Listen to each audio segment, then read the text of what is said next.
शुरू से बुला कर जाता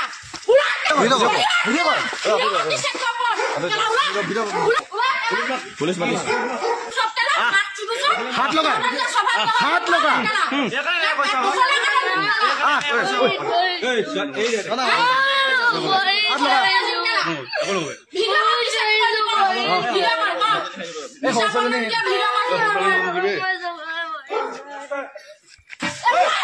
शुरू से बुला कर जाता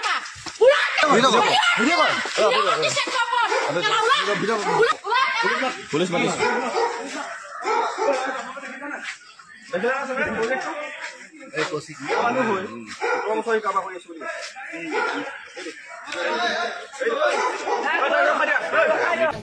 নমস্কাৰ বৰ অসমৰ প্ৰতিষ্ঠাপক চাউলুং চুকাফাদেৱে হাতৰাজ সামৰি একৰাজ প্ৰতিষ্ঠা কৰি থৈ গৈছে। তেওঁ অসমখনত শান্তি সম্প্ৰীতিৰ এখন সমাজ সৃষ্টি কৰি থৈ গৈছে আৰু সেই সমাজখনত বৰ্তমান এছাম ভণ্ড জাতীয়তাবাদীয়ে সাম্প্ৰদায়িকতাবাদৰ বীজ ৰোপণ কৰি অশান্তিময় পৰিৱেশ সৃষ্টি কৰি থকা দেখিবলৈ পোৱা গৈছে। তাৰে ভিতৰত এজন প্ৰথম হৈছে শিৱসাগৰৰ এজন উগ্ৰ জাতীয়তাবাদী শৃংখল চলিহা। তেওঁ অলপ আগতে এটা নিউজ চেনেলত কোৱা দেখিলো যে আমি কি খাৰু পিন্ধি আছো নেকি যে আমি কাৰোবালৈ ভয় কৰিম। মানে তেওঁ কি বুজাব বিচাৰিলে? খাৰু পিন্ধে মহিলাসকলক কি তেওঁ দুৰ্বল বুলি সমাজত প্ৰতিষ্ঠা কৰিব বিচাৰিছে নেকি? আমি মহিলা দুৰ্বল নহয়, আপুনি দুৰ্বল হ'ব পাৰে। দুৰ্বল যিবিলাক দুৰ্বল মানুহ সেইবিলাকে বাহিৰত বেছি দম থকা দেখাবলৈ যায়। এটা কথা মনত ৰাখিব, এইখন অসমতে কনকলতা, ভোগেশ্বৰী ফুকননী, জয়মতী কুঁৱৰী আদিৰ দৰে বীৰাংগনাৰ জন্ম হৈ গৈছে। সেইসকল মহিলাক আপুনি অপমান কৰাৰ অধিকাৰ নাই। অকল সেইসকল বুলিয়ে নহয়, কোনো মহিলাক আপুনি খাৰু পিন্ধি কিবা কথা কৈ এইবিলাক কথা কৈ দুৰ্বলতা দেখাবলৈ নাযাব মহিলাক। আৰু এটা কথা, আপুনি যে অকল আপোনাৰ মুখতে মাৰিম কাটিম এই শব্দবোৰ থাকে, এই শব্দবোৰ অন্তত মুখৰ পৰা নাইকিয়া কৰক। আপোনাৰ যদি ইমানেই মাৰিম কাটিবলৈ মন গৈ থাকে, প্ৰথম আপুনি আপোনাৰ ঘৰৰ কাৰোবাক কাটক, মাৰক, নহলে নিজকে কাটি লওক, নিজকে মাৰি লওক। অসমত নাভাবিব যে অকল আপুনিয়ে জীয়াই আছে অভদ্ৰ, আপোনাৰ লিখা অসভ্য বৰ্বৰ সমাজত ভদ্ৰ বিবেকবান ৰাইজো জীয়াই আছে যি শান্তিত থাকিবলৈ বিচাৰে। আপোনাৰ যদি ইমানেই অসভ্যালি কৰিবলৈ মন আছে, আপুনি নিজৰ ঘৰত কৰক, নিজৰ পৰিয়ালৰ লগত কৰক। সমাজখনত বিষবাষ্প সৃষ্টি কৰি নাথাকিব। আৰু মুখত এই হেংদাং শব্দটো আপোনাৰ মুখৰ পৰা সোনকালে আঁতৰক। হেংদাংৰ অধিকাৰ আমাৰ আহোমসকলৰ আছে। এটা অনা আহোমে এনি টাইম হেংদাং লম এই শব্দটো কৈ নাথাকিব। হেংদাংখনক অপমান কৰি নাথাকিব দেই। অসহ্য লাগিছে আপোনাৰ এই অসভ্যালিবিলাক চাই। সমাজত ভদ্ৰ মানুহ জীয়াই আছে, সমাজত ভদ্ৰ মানুহে শান্তিত জীয়াই থাকিবলৈ বিচাৰে। আপোনাৰ লিখা এই সমাজত অশান্তি সৃষ্টি কৰি সমাজখনত থাকিব নোৱাৰা পৰিৱেশ সৃষ্টি কৰি নাথাকিব। এটা আপোনালোকে নিউজ দেখিবলৈ পাইছে, আৰু এটা নিউজে গংগা লাইভ নামৰ এটা নিউজে বিষয়টো লিখিছে যে মিয়া খেদিবলৈ গৈ বিপদত বেৰিলাচি থেনা। আৰু বহুত যিসকল ব্যক্তিয়ে বেৰিলাচি থেনা অসমৰ উত্থানমুখী যাত্ৰাটোত যিসকলৰ এনি টাইম গাটো ভিজাই থাকে, তেওঁলোকে লিখিছে যে আজি হেনা খেদা খালে, যে হেনাই উচ্ছেদৰ কাৰণে গৈ খেদা খালে। কোনোবাই লিখিছে মিয়া খেদিবলৈ গৈ বিপদত বিলাচি থেনা। মই বা নিউজটো বজাই দিব বিচাৰিছো ৰাইজক, এবাৰ চাব। এগৰাকী মহিলাই দা লৈ চুচা দিছে বীৰ লাচিত সেনাক। এয়া চাওক, বীৰ লাচিত সেনাক দা লৈ চুচা দিছে এগৰাকী মহিলাই। মিয়া খেদিবলৈ গৈছিলে বীৰ লাচিত সেনাৰ এটা দল, আৰু সেই দলটোক দা লৈ চুচা লৈছে এগৰাকী মহিলাই। এয়া মিয়া খেদিবলৈ গৈ বিপদত বীৰ লাচিত সেনাৰ এটা দলক দা লৈ চুচা লৈছে এগৰাকী মহিলাই। এইগৰাকী মহিলাই দা লৈ চুচা লৈছে বীৰ লাচিত সেনাৰ ওপৰত। মিয়া খেদিবলৈ গৈছিলে বীৰ লাচিত সেনাৰ এটা দল, আৰু এনেদৰে হাতত দা লৈ এগৰাকী মহিলাই পহু খেদা দিছে বীৰ লাচিত সেনাক। এয়া চাওক, এইগৰাকী মহিলাই পহু খেদা দিছে বীৰ লাচিত সেনাক। হাতত দা লৈ বীৰ লাচিত সেনাক পহু খেদা। মিয়া খেদিবলৈ গৈছিলে বীৰ লাচিত সেনাৰ এটা দল, আৰু ইয়াৰ পাছতেই পহু খেদা দিছে এগৰাকী মহিলাই হাতত দা লৈ এগৰাকী মহিলাই পহু খেদা দিছে বীৰ লাচিত সেনাৰ এটা দলক এয়া চাওক এইগৰাকী মহিলাই হাতত দা লৈ পহু খেদা দিছে বীৰ লাচিত সেনাক মিয়া খেদিবলৈ গৈছিলে এই দলটি আৰু ইয়াৰ পাছতেই হাতত দা লৈ পহু খেদা দিছে এইগৰাকী মহিলাই দা লৈ চুচা এগৰাকী মিয়া খেদিবলৈ গৈছিল বীৰ লাচিত সেনা আৰু ইয়াৰ পাছত এগৰাকী মহিলাই দা লৈ চুচা দিছে বীৰ লাচিত সেনাক আচ্ছা আপোনালোকে নিউজটো দেখিবলৈ পালে গতিকে প্ৰথমতে মই ভাবিছিলোঁ কিজানি কিবা কাৰণত বীৰ লাচিত সেনা অসমৰ লগত এনেকুৱা সংঘাত বা হ'ব পাৰে নেকি আৰু বীৰ লাচিত সেনা অসমে এনেকুৱা সংঘাতৰ লগত জড়িত হৈ আছে নেকি বুলি ভাবি বহুতে কথাটো মেনশ্যন কৰিছিলে যে শিৱসাগৰৰ ঘটনা বুলি কাৰণ তাত থকা এজনো মানুহকো মই চিনি পোৱা নাই আমাৰ সংগঠনৰ সৈনিকক আমি চিনি পাওঁ কিন্তু সংগঠনৰ কোনো তেনেকুৱা সৈনিক নহয় বুলি গম পালোঁ কিন্তু সেই মহিলাগৰাকী লগত হোৱা এক ভিডিঅ'টোৰ লগত আমাৰ বীৰ লাচিত সেনাৰ কোনো সৈনিক সতীৰ্থ জড়িত নাই আৰু সেনা বুলি ক'লে কেৱল বীৰ লাচিত সেনাই অসমেই নুবুজায় কেইদিনমান আগত গোলাঘাটত এটা ঘটনা সংঘটিত হৈ গৈছিলে চাণ্ডাৰ পাৰ্টি বা সেনা পাৰ্টি বুলি সেইটোক তেওঁলোকে যেতিয়া আছু নামত ধন সংগ্ৰহ কৰিবলৈ গৈছিলে যেতিয়া ৰাইজে যে খুব গৌৰৱিত নিছিলে ভিডিঅ'টো আপোনালোকে দেখিবলৈ পাইছিলে গগৈ পাৰ্টি এজন গোলাঘাটৰ সকলোৱে ভাবিছিলে তেওঁলোক আছিলে লাচিত সেনা আমি হ'লোঁ বীৰ লাচিত সেনা অসম আৰু লাচিত সেনাই যেতিয়া সেই সদস্যজনে যেতিয়া টকা পইচা তুলিবলৈ যাতে ৰাইজৰ ৰোষত পৰিছিলে সকলোৱে ভাবিছিলে আমি বুলি ভাবিছিলে আৰু এই মহিলাগৰাকী যিগৰাকী মহিলাই আপোনাৰ এইটো আকৌ এবাৰ প্লে কৰি শুনক চাওক এবাৰ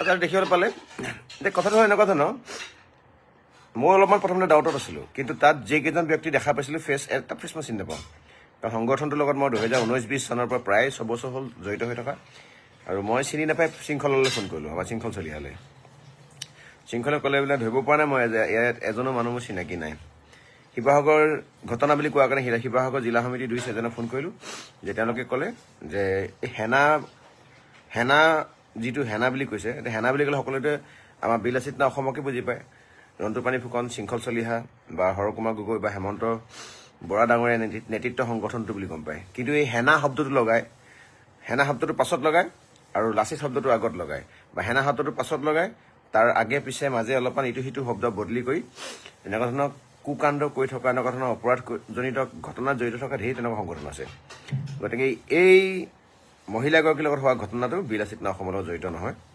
বুলি এই মুহূৰ্তলৈকে আমি ইতিমধ্যে গম পাইছোঁ আমাৰ কেন্দ্ৰীয় সমিতি সভাপতি ডাঙৰীয়াও আমাৰ গ্ৰুপত দিছে আমাৰ যিটো গ্ৰুপত গোটেই অল আছামৰ আমাৰ ছেক্ৰেটাৰী বা প্ৰেচিডেণ্টবিলাক আমি থাকোঁ অল ডিষ্ট্ৰিক্টছৰ তাত আমাৰ দিয়া হৈছিলে কাৰণ কিবা কাৰণত নতুনকৈ জড়িত হোৱা সংগঠনৰ কোনোবা সতীৰ্থও কিজানি এনেকুৱা ধৰণৰ ঘটনাত জড়িত হৈছে নেকি বা এই ঘটনাটো আমাৰ লগত জড়িত নেকি বুলি ভাবি পেলাই আমি ইতিমধ্যে গ্ৰুপত দিছিলোঁ কিন্তু গ্ৰুপত এই মুহূৰ্তলৈকে কোনেও এই বিষয়টোৰ লগত জড়িত নহয় বা কাৰো অৱগত নহয় নামনি অসমত বিশেষকৈতো নহয় এইটো মই জানো মই 100% চিয়ৰ দি ক'ব পাৰিম কাৰণ নামনি অসমৰ প্ৰায়বিলাক ডিষ্ট্ৰিক্ট আমাৰ গুৱাহাটীয়ে হওক মধ্যত যদি হওঁ মৰিগাঁও নগাঁৱত নহয় আৰু গুৱাহাটী নহয় দৰং ওদালগুৰি বা ধৰি লৈছোঁ মই লাইভত আছোঁ আপোনাক অকণ দেৰিকৈ কল কৰিছোঁ আৰু বা দৰং ওদালগুৰি নলবাৰীৰ ফালেতো নহয় আৰু ইতিমধ্যে মই গম পাইছোঁ যে উজনি ছাইডত এইটো ঘটনাটো ঘটা নাই আৰু হয় সেনা শব্দটো হ'ল বুলি যে বীৰ লাচিত সেনা অসম হ'ব এইটো মানে এটা নেক্সাছ এটা প্ৰপগেণ্ডা তৈয়াৰ কৰিছে কিছুসংখ্যক ব্যক্তিয়ে যে বীৰ লাচিত সেনা অসমৰ এই উত্থানমুখী যাত্ৰাটোত অসমৰ যে প্ৰত্যেকজন জনসাধাৰণে ইতিমধ্যে সংগঠনটোক যে মৰম কৰিছে হয় এইটো আমি জানো এনেকুৱা ঘটনা পৰিঘটনাৰ ক্ষেত্ৰত সংগঠনটোক বদনাম কৰিবৰ কাৰণে সকলোৱে বিভিন্ন প্ৰকাৰে অপচেষ্টা চলাব বা চলাই আহিছে আৰু সেই গতিকে আমিও বিশেষকৈ মই মানে অলপমান চালি জাৰি চাই আগ পিছ গণি আঁঠুৱা চাই ভৰি মেলি পিনে ৰাইজৰ কামত মই ব্যস্ত হৈ আছোঁ আজি মই বহুতকেইটা কি কয় চেনেলত ইভেন টক শ্ব' কাৰণে মাতিছিলে হিন্দু মুছলমানৰ যিটো সংঘাত চলি আছে যে উচ্ছেদক লৈ যিটো সংঘাত সেইটো মই এই আনকি আজি মই নিজে নাযাওঁ বুলি সিদ্ধান্ত লৈছোঁ যে এনেকুৱা ধৰণৰ হিন্দু মুছলমান অৰি এনে ঘটনাত মোক নামাতিব। মই টক শ্ব'ত বহিব বিচৰা নাই আৰু পলিটিকেল এজেণ্ডা ৰূপবিলাকত মই অলপমান মানে জড়িত হৈ বেয়া পাওঁ। মানৱীয়তা মোৰ ক্ষেত্ৰত সকলোতকৈ ওপৰত হয় আৰু আমি দেখিবলৈ পাইছোঁ যে আমি বোকা চিটিওৱা ৰাজনীতিত বহুত জড়িত। সকলোবিলাক মানুহে বোকা চিটিয়াব লাগে, ইজনে সিজনক বদনাম কৰিব লাগে। আৰু মোৰ মতে বিলাসিত অসমৰ মই এজন সৰু তেনে সাধাৰণ পদ এটাত আছোঁ, কামৰূপ জিলা সমিতিৰ মুখ্য সচিব হিচাপে আছোঁ। আৰু এই সংগঠনৰ মজিয়াৰ পৰা মই এটাই কথা শিকিছোঁ যে মোৰ লক্ষ্য আৰু উদ্দেশ্যত অসম আৰু অসমীয়াৰ প্ৰভুত্ব আৰু স্বাভিমান সদায় থাকিব লাগিব। আৰু প্ৰত্যেকটো দল সংগঠনক আমি মনৰ পৰা ভাল পাওঁ। প্ৰত্যেকটো দল সংগঠনৰ আমি উত্থানমুখী যাত্ৰাত আমি সুখ অনুভৱ কৰোঁ। আজি আছুৱে হওক, AJYCP হওক, টাইপাই হওক, আটাছুৱে হওক বা বিভিন্ন ধৰণৰ দল সংগঠনে হওক, যিমান ওপৰলৈ যাব সিমান জাতিটোক সেই সংগঠনবিলাকে সন্মুখৰ পৰা নেতৃত্ব দিব। কিন্তু কথাটো হ'ল এইটো এটা এনেকুৱা ধৰণৰ কথা, এই যিটো ভিডিঅ' দেখিছিলে আপোনালোকে, মই যিটো ভিডিঅ' প্লে' কৰি দিছিলোঁ, এগৰাকী মহিলাই সাংঘাতিক ধৰণৰ বেয়া অসভ্য অভব্য আচৰণ কৰি গালি গালাজ কৰি এখন কি কয় দা মানে তেনেকুৱা ধৰণৰ এখন অস্ত্ৰ লৈ পেলাই বেয়া শব্দ ব্যৱহাৰ কৰি সন্মুখলৈ ওলাই আহিছে। 2-4জন পুৰুষ দেখিছোঁ, কিন্তু এজনো পুৰুষ মোৰ চিনাকি নহয়। আৰু আমাৰ যদি বিলাসিত অসমৰ কোনোবা ব্যক্তিয়ে যদি চিনি পায় তেতিয়াহ'লে ইয়াত কমেণ্ট কৰি দিব। আৰু যদি বিলাসিত অসমৰ সৈনিকসকলে চিনি নাপায়, এওঁলোক যে আমাৰ সংগঠনৰ নহয় বুলি যদি গম পাইছে, তেতিয়াহ'লেও এটা কমেণ্ট কৰি দিব। আৰু যিসকল ব্যক্তিয়ে বিলাসিত অসমক এনেকৈ বদনাম কৰিবৰ কাৰণে অপচেষ্টা চলাইছে, এইটো কিন্তু আপোনালোকে এনেকুৱা ধৰণৰ হাজাৰ অপচেষ্টা চলায়ো কেতিয়াও আমাক এই ৰাইজৰ ওচৰত থকা যি প্ৰাসংগিক ৰূপ বা ভাৱমূৰ্তিক আপোনালোকে বিনষ্ট কৰিব নোৱাৰে। আৰু ৰাইজক মই এনেকুৱা ধৰণৰ কুবুদ্ধিবিলাকত আৰু এনেকুৱা ধৰণৰ কথাবিলাকত ভুল নাযাবৰ কাৰণে অনুৰোধ জনাইছোঁ। আৰু আমাৰ বীৰাংগনা বুলি এটা বিলাসিত অসমৰ ইতিমধ্যে টীম, মহিলা টীম সদৌ অসম ভিত্তিত গঠন হৈছে। আৰু সেই বীৰাংগনা টীমটো এনেকুৱা ধৰণৰ মহিলা সম্পৰ্কীয় ঘটনাত আহি থকা দিনবিলাকত যাব। বিভিন্ন জিলা সমিতিত মহিলা সমিতি, বিভিন্ন জিলাত এই মহিলা সমিতি টীমটো গঠন হৈছে। কাৰণ সকলো ক্ষেত্ৰত মানে পুৰুষৰ সকলো ক্ষেত্ৰত মানে সুযোগ আৰু সুবিধা নাথাকে, কিছুমান এনেকুৱা ধৰণৰ কেছ থাকে য'ত মহিলাৰ প্ৰয়োজন থাকে। গতিকে বীৰাংগনা নামৰ এটা আমাৰ টীম কেন্দ্ৰীয় সমিতিৰ নেতৃত্বত আমাৰ সমগ্ৰ অসমত বিভিন্ন জিলাত গঠন হৈছে। আৰু যিটো ভিডিঅ' আপোনালোকে দেখিলে ইতিমধ্যে, সেই ভিডিঅ'টো কিন্তু আমাৰ নহয়। আৰু ভুল বাতৰি প্ৰচাৰ হৈছে ইতিমধ্যে। এইটো আমাৰ এটা গ্ৰুপ হয়, এই গ্ৰুপটোত গোটেই আলোচনা চলিছে এইটো যে আমাৰ বিলাসিত অসমৰ নহয় বুলি। গতিকে এই বাতৰিটো ভুলকৈ প্ৰকাশ কৰিছে। মিয়া খেদিবলৈ গৈছিল বীৰ লাচিত সেনা, আৰু ইয়াৰ পাছত এগৰাকী মহিলাই দা লৈ চুচা দিছে বীৰ লাচিত সেনাক। এয়া চাওক, বীৰ লাচিত সেনাক দা লৈ চুচা দিছে এগৰাকী মহিলাই। মিয়া খেদিবলৈ গৈছিলে বীৰ লাচিত সেনাৰ এটা দল। এইটো এটা ভুল নিউজ বজাইছে আৰু তেওঁক কোনে তথ্য দিছে নাজানিম। আৰু বিলাসিত সেনা অসমৰ বদনাম কৰিবৰ কাৰণে এটা নিউজ বজিছে। বীৰ লাচিত সেনাৰ এটা দল, আৰু সেই দলটোক দা লৈ চুচা লৈছে এগৰাকী মহিলাই। এয়া মিয়া খেদিবলৈ গৈ বিপদত বীৰ লাচিত সেনা। আৰু এটা কথা মই স্পষ্ট কৰি দিছোঁ, বিলাসিত অসমে বন্দুকলৈ ভয় নকৰে, বিলাসিত অসমে লকআপ আৰু হাতত লগাই দিয়ে হাত কেৰিয়ালৈ ভয় নকৰে। গতিকে এই দাখনটো অলপমান দূৰত থাকি গ'ল বহুত। বন্দুকলৈ ভয় নকৰা সৈনিক সতীৰ্থই এই দালে ভয় নকৰে, এইটো কথা স্পষ্ট হয়। কিন্তু এই সাংঘাতিক জাহা তাহা আবুল তাবুল এইবিলাক নিউজবিলাক নবজালে ভাল হয়। এইটো ভুল বাতৰি হয়। এগৰাকী মহিলাই দা লৈ চুচা লৈছে বীৰ লাচিত সেনাৰ ওপৰত। মিয়া খেদিবলৈ গৈছিলে বীৰ লাচিত সেনাৰ এটা দল। আৰু এনেদৰে আৰু কাৰোবাৰ যদি সৎ সাহস আছে, যিকেইজন ব্যক্তিয়ে তাত গৈছে, ফটো আপোনালোকে মুকলি কৰক। ৰাউণ্ডি ফটো যি ভিডিঅ' দেখিছে আপোনালোকে একে ছেম ফেচ ৰাউণ্ডি মুকলি কৰক। আৰু বিলাসিত অসমৰ নহয় বুলি মই আপোনালোকক স্পষ্টকৈ ক'ব পাৰিম এইটো কথা। আৰু এই মুহূৰ্তলৈকে আমি যিমান দূৰলৈকে আলাপ আলোচনাত আছোঁ, এইখিনি আমাৰ সংগঠনৰ লোৱা নহয়। গতিকে সেনা বুলি শব্দটো লগাই দিলে ইয়াত কেতিয়াও কোনো কাৰণত বিলাসিত অসম হৈ নাযায়। অস্বস্থামা হতৱতী গজৰ নিচিনাকৈ আপোনালোকে যি মানে কথা ৰাইজক বুজাবলৈ বিচাৰিছে চিধাকৈ কৈ দিলে হৈ গ'ল। গতিকে কেকটাই মানে তামোল খাব আৰু বদনাম দিব আপোনাৰ নেউলক, এই কথাটো ভাল কথা নহয়। কেকটা আৰু নেউলৰ মাজত মানে আকাশ পাতাল পাৰ্থক্য আছে, দেখিবলৈ যদিও হুবহু একেই হয়।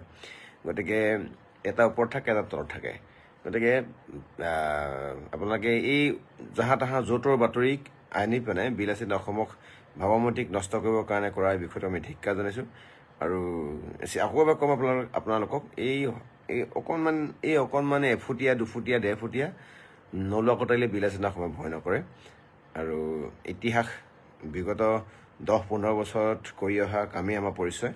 গতিকে এটাই স্পষ্ট কথা ক'ব বিচাৰিম যে এনেকুৱা ধৰণৰ আপোনালোকে উৰা বাতৰিবিলাক ৰাইজৰ মাজত বিয়াৰ পৰাই নেপেলাব। আৰু সংগঠনৰ আমাৰ ভাৱমূৰ্তি নষ্ট কৰিবৰ কাৰণে এচাম ব্যক্তিয়ে, মই বেয়াকৈ তেওঁলোকক ক'বলৈ নাযাম, কাৰণ লোভ মোহ কাম ক্ৰোধ ঈৰ্ষা হিংসা মানুহৰ থাকিব পাৰে, আমি মানুহ হয়। চ' আমি কৰা ঊৰ্ধ্বমুখী যাত্ৰা উত্থানমুখী যাত্ৰাত কাৰোবাৰ চটপটনি হ'ব পাৰে, তাত আমাক একো কৰিবলগীয়া নাই। কাৰণ সেইসকল ব্যক্তি এদিন বুজি পাব যে বিলাসী অসমে সঁচাকৈ কাৰ কাৰণে কাম কৰিছে। আৰু আহি থকা আগন্তুক দিনবিলাকত অসম আৰু অসমীয়াৰ কাৰণে, স্বদেশ আৰু স্বজাতিৰ কাৰণে সংগঠনটোৱে কাম কৰি যাব। গতিকে ৰাইজক শুভৰাত্ৰি জনাইছোঁ। আৰু এইটো আমাৰ বাতৰি নহয়, এইটো এটা মিছা নিউজ হয়। আৰু আহি থকা 2-3 দিনৰ ভিতৰত যদি এই নিউজটো ভালকৈ খেদে, এই হেনা বেলি পাছফালে লিখি থোৱা আগত বীৰ আছেনে নে তাৰ জেগাত বেলেগ কোনোবা কিবা কিবি নাম আছে, সকলো জল পটপট হ'ব। ধন্যবাদ। আশা কৰোঁ এই ভিডিঅ'টো পাছত ইনভেষ্টিগেশ্যন চলাওক। এতিয়া মই কৈছোঁ বৰ্তমান সময়লৈকে এইকেইজন ব্যক্তি মোৰ চকুত চিনি পোৱা ব্যক্তি নহয়। আৰু কিবা কাৰণে যদি আমাৰ ব্যক্তি হয় তেতিয়াহ'লে আমি নিশ্চয়কৈ ৰাইজক অৱগত কৰিম যে এনেকুৱা ধৰণৰ ঘটনাত বিলাসী অসমৰ এইকেইজনৰ লগত এনেকুৱা হৈছিলে। কিন্তু এই মুহূৰ্তলৈকে আমি যিমান গম পাওঁ তেওঁলোক আমাৰ নহয়। আৰু আমি আমাৰ যেতিয়া নহয় বুলি কৈছোঁ যে কোনোবাই জবৰদস্তি আমাৰ হয় বুলি কোৱাটো বেয়া কথা হয়। ধন্যবাদ। শুভৰাত্ৰি। জয় অসম।